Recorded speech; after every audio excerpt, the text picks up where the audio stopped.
Every weekend I look at the new releases and I try to decide which albums I want to do a full review for. Then I look at which ones to save for my weekly new metal releases series. And I'm looking at the new releases and I see this band called Avatarium. Thought the name sounded pretty familiar, so I looked them up online and I see that they are a doom band that was created by one of the original members of Candlemass. So being I'm a big fan of Candlemass, especially the early 80s stuff, thought it would be a good band to check out. So then I listened to the singles. And what I got was a little unexpected because the music had a female singer who had a very soulful voice, something along the lines of Amy Winehouse. And I'm not saying I didn't like it. It's just something I didn't expect. I was expecting a Candlemass type of sound, so that got me interested. I decided to do some more research on the band, and I thought it would be a good idea to maybe watch an interview on YouTube. I watched one on a channel called Metal Gods Meltdown, and they interviewed Jenny and Marcus. They are a husband and wife, and they're a vocalist and guitar player, respectively. So after watching an interview, I was able to understand the band a little more, and it got me interested. So that's why I'm doing a full review. I'm going to go into detail with the songs, and I'm just going to talk about everything. I'm doing something a little different today. I'm outside. Check it out. I have my dog with me. This is one of them. I have 6 dogs, but that's one of the little ones that's with me today. I'm going to let him go. There, let him go. Goodbye. But let me get back into this video. So let me backtrack a little bit, and I'm going to give you a little history on the band. Basically, this band started in 2012, and one of the original members of Candlemass, named Steve Edling, he decided to work on a new project. He went out and he went to find people to work with. So the first person he approaches is Kale Ackerfeld from Opeth, but he was too busy or unavailable, so he found some other members from other bands. So they found Jenny and Marcus, who were the guitarist and vocalist. Then they found the drummer and keyboardist. And they released a few albums. And the original member, Steve Edling, actually had to quit due to health issues, so he's not in the band anymore. But I believe he still does some work with songwriting. And this is their 6th album called Between You, God, the Devil, and the Dead. And just to recap, the band currently consists of Marcus Giedel on guitars, Jenny Ann Smith on vocals, Matt Rydstrom on bass, and Andreas Johansson on drums. The new album has 8 tracks. It's 42 minutes long. There were 4 singles that were released, and I'll be talking about all that. So let me just go through all the tracks. So one thing I found interesting in the aforementioned interview was Jenny and Marcus talking about their favorite albums and musicians. Jenny said she liked Joni Mitchell's Blue, as well as Ella Fitzgerald, Aretha Franklin, and Bob Dylan. And Marcus was into Black Sabbath, Heaven and Hell, and Mob Rules, and he liked Jimi Hendrix and Ritchie Blackmore. So you can see that these two have these different influences, and that makes this band very unique. So let me talk a little bit about the album cover. It's a simple graphic. It's just 2 colors, blue and white. Shows a skeleton playing this old piano in the middle of a graveyard. It's kind of minimalistic. At the same time, you can see all the detail. So I thought it was a pretty cool album cover. Let me talk about the album now. There are 8 songs. It's 42 minutes long. Most of the songs are about 5 to 7 minutes long. The album has a lot of variety. Some stuff is heavy, like classic Black Sabbath. Some songs are more laid back and relaxing. The opening track is called Long Black Waves. This one has a big guitar riff. They added some keyboards in the background just to give it a little more flavor. There are parts of the song that are very slow and haunting, something similar to what you would hear in the first Black Sabbath album. The vocals are very soulful. They go together very well with the slow rhythms. Thought the guitar solo was pretty cool, and I could hear a Tony Iommi influence in the guitar solo. Next track is called I See You Better in the Dark. This one also has a pretty classic doom and metal guitar riff. This one moved at a faster pace, but it went along very well with the sultry, bluesy vocals. And this band reminds me a lot of the band Lucifer, who released an album last year.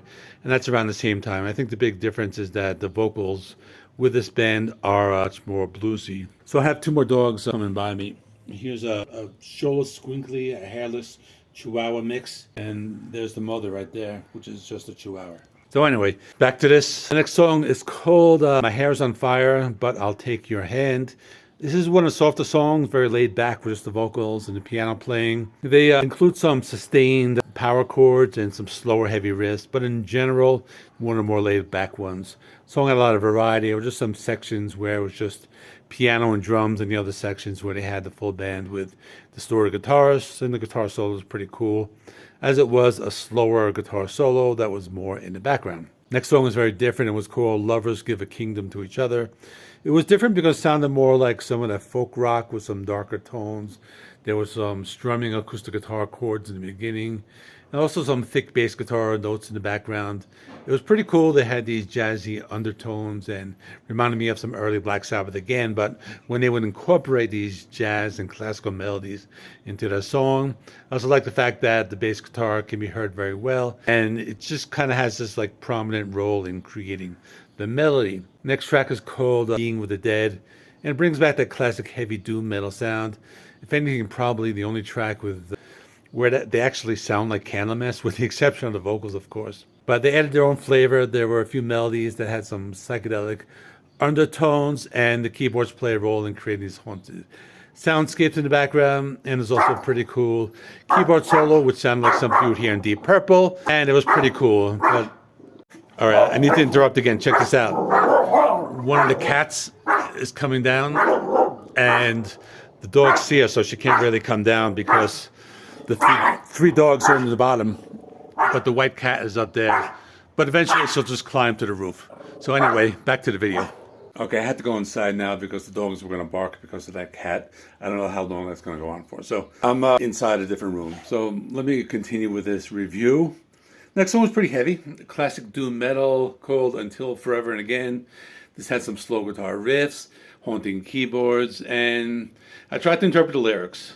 And in the lyrics, they have this German word, and it's called Nachtraglichkeit. I'm probably mispronouncing it, but it means retroactivity, and it's a term used with psychoanalysts. So my understanding of the lyrics is that it's about when you're thinking about past events and negative thoughts that go through your mind, and you just kind of really can't get them out of your head. Again, that's my interpretation. I could be wrong, but it's a really good song. It's a 7-minute song. It's a very emotional type of song, so I like this one a lot. They have an instrumental called Notes from the Underground. It's a short song, 3 minutes, 35 seconds. Has some really cool tribal drum beats, and the second half has these really heavy guitar riffs with slow chugging rhythms. It's really good, and they added in these eerie keyboards to add another layer of sound texture. And the final song is the title track, Between You, God, the Devil, and the Dead. Another one of the softer songs, just piano and vocals in the beginning. As the song progresses, they add in some heavier guitar chords, but everything's very slow, very emotional, and in line with the sound of the album. As for the lyrics, it's about past trauma and people struggling with guilt and finding peace. The song has one line where it says, "Oh, what is faith but a leap in the dark?" So it implies that in order to heal, you have to believe in something greater than yourself, and that can be interpreted in different ways depending on your personal beliefs. But in conclusion, I like it a lot. And it's funny because when I first heard the singles, I didn't really like the song that much. And then I listened to the singles, I listened to the album, and it really grew on me. It's the type of music I like. It has that retro classic heavy metal, and it doesn't sound like any other bands that I've ever heard of. I think the closest band I would think of is the band Lucifer, and that was one of my favorite albums from last year that was ranked pretty high in my top 10. So my score for this is an 8.5 out of 10. It could go up, and it probably will be ranked very high when I do my end of the month list. So that's all. Check out my review of Harry Carey For the Skies, Scorched Earth. That also came out this weekend. Give the video a like. It helps me with the YouTube algorithm. Please subscribe if you're not already. I do rock and metal reviews, rankings, and more. Thanks for watching. See you in the next one.